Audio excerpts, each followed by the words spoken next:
Hey, gamer friends, I'm Danielle. And I'm Josiah, and we are ready to roll.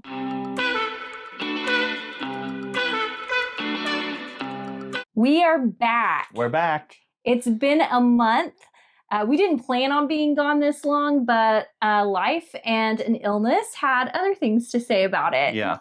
So let's catch up, and then we'll get into our plays for September and October. Yeah, so a little update on why we've been gone for a month. So after our daughter got married, the very next day, I started having some issues with my face. Yes. It started swelling up, and we had a couple of trips to the ER, finally got admitted to the hospital, found out that I had MRSA, Yeah. and it had infiltrated my blood system, so I had gone into sepsis. And so I was a couple of days away from like a really bad, dangerous place, like fighting for my life. But we were able to get it under control, get it fixed up. And it's been a kind of a long road of recovery since then. I was in the hospital for a total of 6 days and then some home health and all of that kind of stuff. But it's been a wild and rough ride. Yeah, him being at home off work for about a month. As you know, we've been gone for a month. Like, it's been a really crazy time around here. We are just incredibly thankful for all of you who reached out to us, told us you were praying, told us you were thinking about us. That was really special. So yeah, thank you. Yeah, absolutely. And just so you know, I'm not 100% yet, but I'm well on the way to recovery and getting better every day. So yes. Thanks for hanging out with us and sticking through this with us. Yes. So, but for now we're back. We're gonna start off a little bit slower than we were going before, just so that we can make sure and keep him in a very healthy place. But other than that, are you ready to get into it? Let's dive into it. Okay. So our stats for September and October. So we're going to kind of go through both because obviously there wasn't a whole lot to our October as far as gaming goes. Yeah. So for September, we had 51 plays. That was over 21 games. Yep. And our H index was 4, which is like our normal standard. Yep. That's where we kind of live for the most part. Yep. And then our October stats were kind of rough. Yeah, right. We had 20 plays. I actually was surprised we had that many plays in October. It didn't feel like it. It didn't. I think BGA helped with that a little bit. Once you were at home, we could kind of play here and there, but still 20 plays over 10 games, and our H index was 2. Yeah. So definitely not a typical month for us, but very wimpy. Understandable. All right. So we also in September told you guys about a challenge that we were going to do in October, and it was the October Spooky Challenge. Yes. So plans got derailed. Yes. We kind of failed at this. Yeah, pretty big, but but we did get a little bit in. Yeah, so we played 4 of the games that we had on our list. So I think we started with 12, and then I added 1 to the list after maybe our 2, video. actually. I can't remember, but anyway, so we started with that, and then we ended up only getting through 4 games. 4 games. So the spooky games we played were Boop, which was really cute, not super spooky. Not at all. We played Mansions of Madness. Very spooky. Very spooky. We played Psychic Pizza Deliverers Go to the Ghost Town. Yeah. More of that in that cute range. Cutesy range. Yeah. But it was okay. Yeah. And then Too Many Bones. Yeah. I would say that could be kind of scary. It could be. Scary. Yeah. So, those are the 4 games that we actually got to play. Yeah. But our challenge kind of went. Yeah. Mansions of Madness, by far the spookiest game we played. Oh yeah, and definitely. Boop was by far the least spooky game that we played. Yes, definitely. Yeah. So maybe that challenge, we'll have to roll that over for next October and maybe try it again and see if we can do a little bit better. Maybe without a hospital stay and a month-long recovery. I mean, I would prefer that. That would be way more fun for me. Yeah, for sure. So let's talk about our skippable games for this 2 months. Yeah. All right. So the first one was your pick. It was. It's called Roll to the Top. Yes. And it is where you have some sort of monument, like a pyramid or Statue of Liberty or whatever it is. Monument, or like, I think there's like Is it places? World Wonders, maybe? Maybe. I can't Yeah. remember exactly. It's been a while. Anyway, and the point is that you roll a certain amount of multi-sided dice. And Mhm. then you have to take those numbers and plug them in from the top of the World Wonder or Monument The to bottom, you the mean. bottom to the top. Yeah. And you can't you have to place a number that is equal to or higher than the number below it or the numbers below it because Yes. they overlap. It was okay. Yeah. I just didn't think it was that much fun. Yeah, so this one was a little bit of a dud for you. Yeah. But I actually thought this one was pretty fun. I enjoyed it. We played it multiple times and I thought I liked it. I thought it was pretty fun. But I can understand it doesn't have there's not a whole lot to this game. Right. So it is what it is. Absolutely. So. And I would not by any means say it was a bad game. Just not. It's just for me it's it's an okay game. Right. So I'm okay skipping it. Right. The next one on our list is a game called Moonshine. Mm-hmm. This one is a card game. I don't know, I can't even. It's a deck building card game. Yes, but I don't remember. You're actually racing to a certain number of points. Yeah. And here's the deal with this one. It says that you're supposed to have simultaneous play.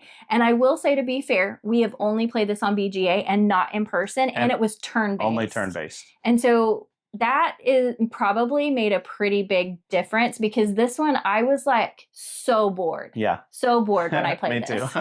And I think it would be a lot better in person. Yeah.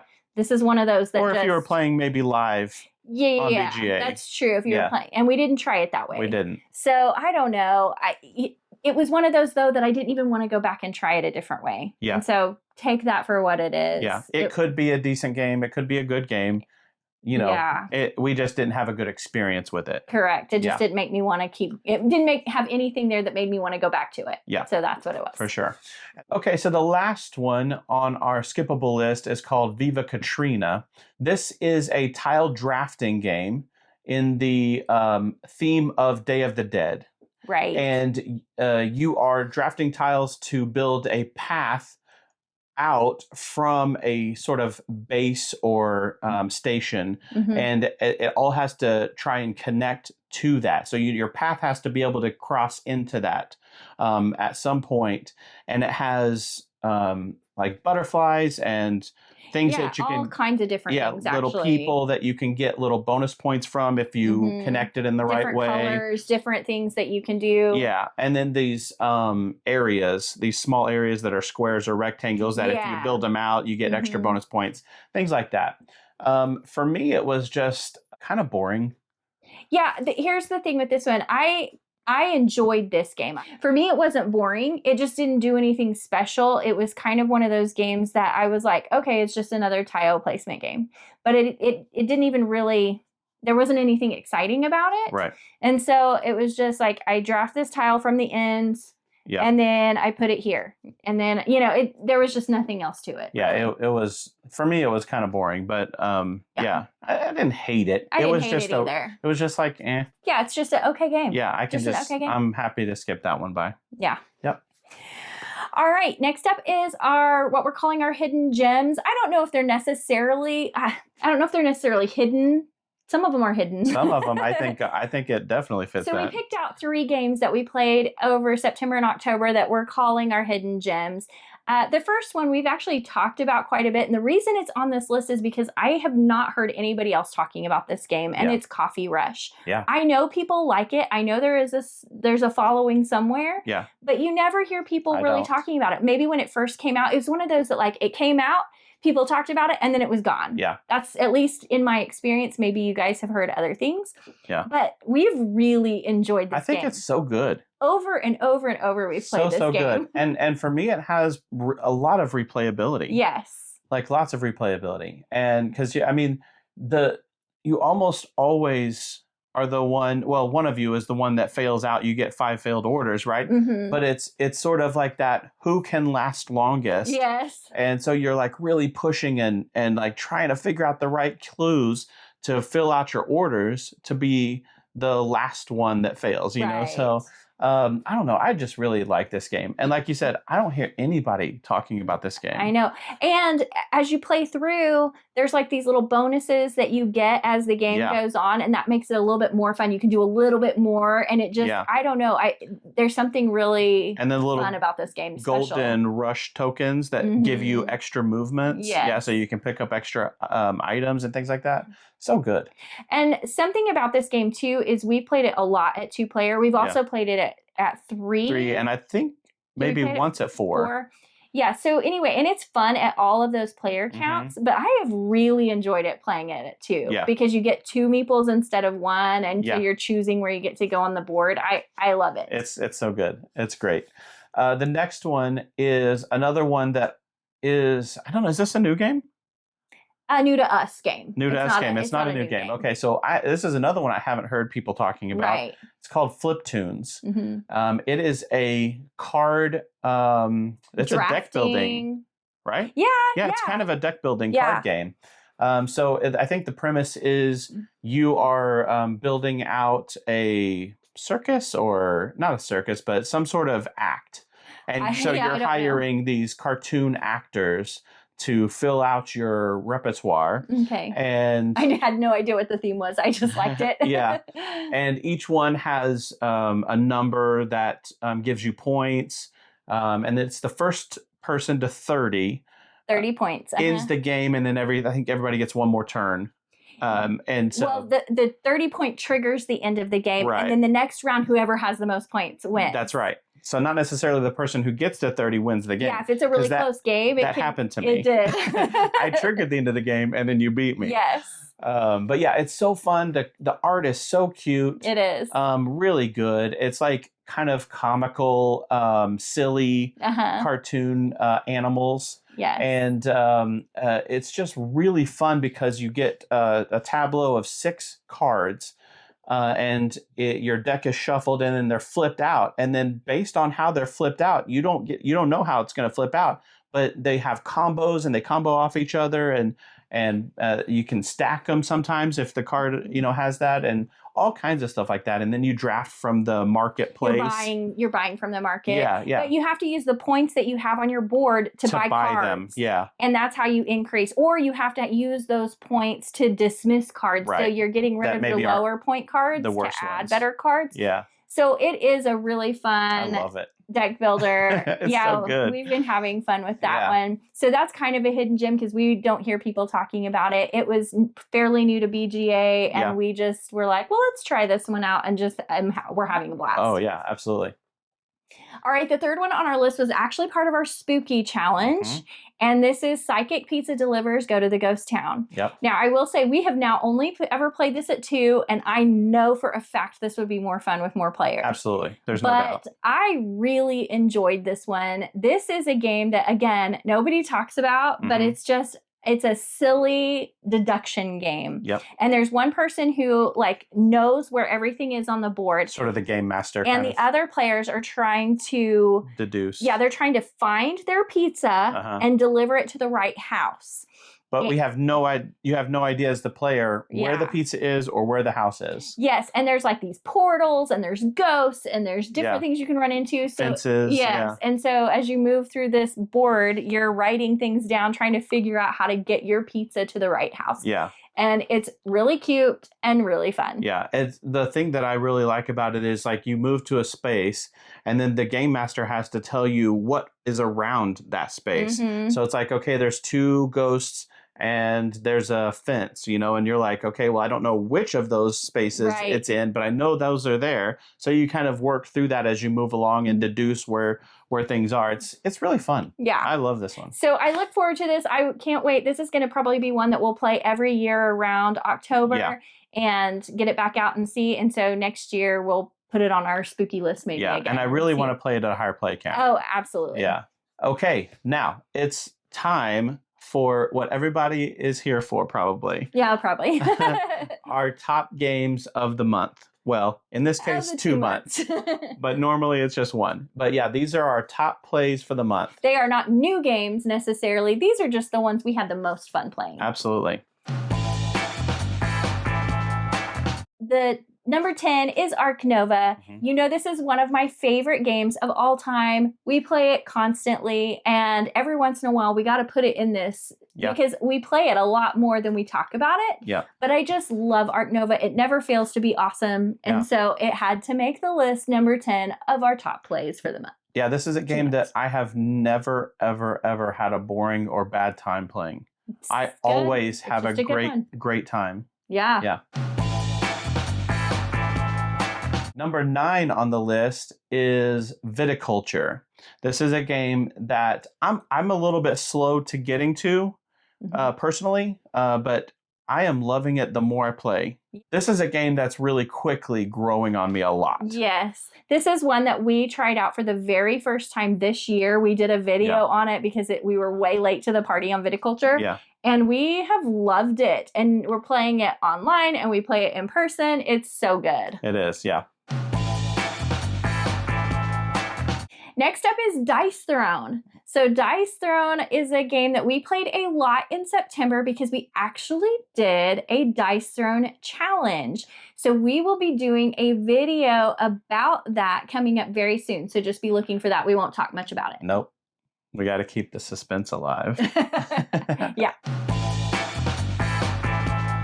Number 7 on the list is Boop. Boop. The sort of Halloween version of Boop. Mm-hmm. It's really fun. It's Boop with a little added twist of having a ghost that goes along the sort of lines, the creases in between the spots, and it does certain things like pushing cats and kittens and things like that. And so it was really fun because it's not only just a sort of take that for the other person, you can actually strategize with it. So I was able to be like, okay, I'm going to put my cat here, knowing that the ghost is going to come by and boot me over here next to this one, so that I can kind of set up a winning move, hopefully. Yeah, I did not do any of those things. I just placed it where I wanted it. Yeah, but this one is really cute. I like the pumpkins and the little witches. They're very cute. Yeah, the ghost cats. Yeah. Number 6 on the list is a game called Mountain Goats. This is one we've talked about a few times because this is such an easy game for us to play.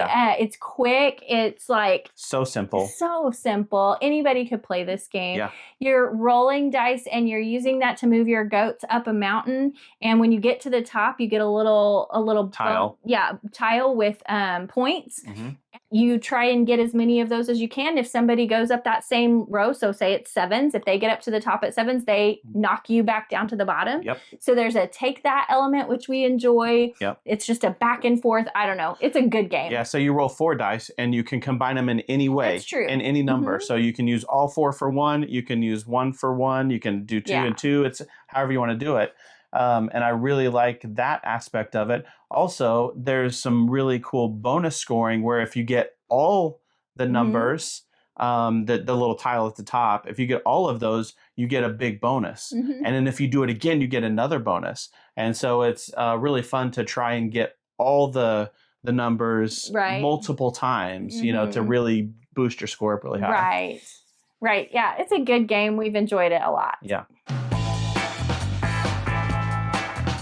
Number 5 on the list is SkyTeam Turbulence expansion. Yes. You guys know we love SkyTeam. Yes. And we have been waiting to play the expansion and wanting to play the expansion for a long time. We finally got it out and it did not disappoint. No, we've played quite a few of the scenarios by this point. And then, of course, we haven't been able to get it back out since you've been sick. Yeah. But it was so fun to go through those scenarios. And I'm excited to keep going. Like, I want to finish all of them because we just love it that much. Absolutely. It's just such a good cooperative game. And these add a few different elements from the first round. Sometimes you're taking stuff from I said the first round, but the original game. Yep. You're taking some of those elements and it adds certain things to it. It's been so good so far. Yeah. Loved it. Yeah, and the challenge, it added enough challenge to make it really sort of meaty, the expansion. You know, it's like not just, okay, you got more modules. Right. It was like they added enough complexity and stuff, new stuff, that it was like, oh, this is really exciting. Yeah, this is different. This is something that they haven't done yet. Yeah. I agree. Really good. All right, number 4 was also on our spooky game list. This was Mansions of Madness. Okay, Ooh. I know. So this is one that I've talked about before, maybe a long time ago, that I didn't see why people loved this game so much. I don't remember, I remember it being fairly enjoyable, but it was okay. So we played it for spooky season. Yep. And I really enjoyed this play. Yeah. Much more than I have in the past. I think because what really annoyed me about this game, we took out. And that was the minis on this game. They didn't stay in their little stands. Yeah. They were constantly falling over. That it just, everything about it was annoying. It didn't enhance the game. It detracted from the game. And we took those completely out, just used the little cards as the baddies. And I had a much better experience. Yeah. And it was fun again. It was, yeah. And it's been so long that even though we don't have very many scenarios, I couldn't quite remember exactly what we were supposed to do and all of that, like what's where. And so it'd been so long that it made it fun again. Yeah, absolutely. All right, number 3 on the list is Res Arcana. This is a game that we played for a little bit and then kind of shelved for a while. Yeah. Now we're getting it back out, and I am having such a good time with it. It is a good one. So basically you're drawing from a deck, and you're trying to use the resources that you have. The gems, I think. There were gems, right? I think they're gems. I don't know what they are. I don't know. Whatever they are. The resources. Oh, no, it's like water, fire, things like that, I think. Yeah. Anyway. You're using those to purchase cards, and you have to then build them up based on card tiles that you draft that help you get more resources. And sort of, it's one of those, like, you have to use the resources to buy things, and then you have to build those resources up to buy more things and more cards and stuff. And then you're trying to get in-game points. There's these row of sort of the big in-game point cards that you're trying to work up to, but they cost a lot. There's a lot of resources that you have to get, and it's a race to 10 points, which doesn't sound like it would take very long, but it does take a while. It's kind of hard to do. And you have to strategize, and you have to figure it out with the cards that you have, because you know there's just you start the game with the cards that you have, and you don't get any more. Yeah, and so you're not like buying from a pool of cards for different people. You have your own hand that you have to work with. That's right. So, and sometimes it works really well, and sometimes it doesn't work so well, and you got to like grind through it and stuff. So, but I really, really like this game. It makes me think a lot. Like, it's really thinky for me, and but it's really satisfying when I'm able to pull off what I'm trying to do. Right. Yeah. All right, number 2 is Too Many Bones. Okay, so we had never played Too Many Bones at more than 2 players. Yeah. So we have played it multiple times at 2 players, just us.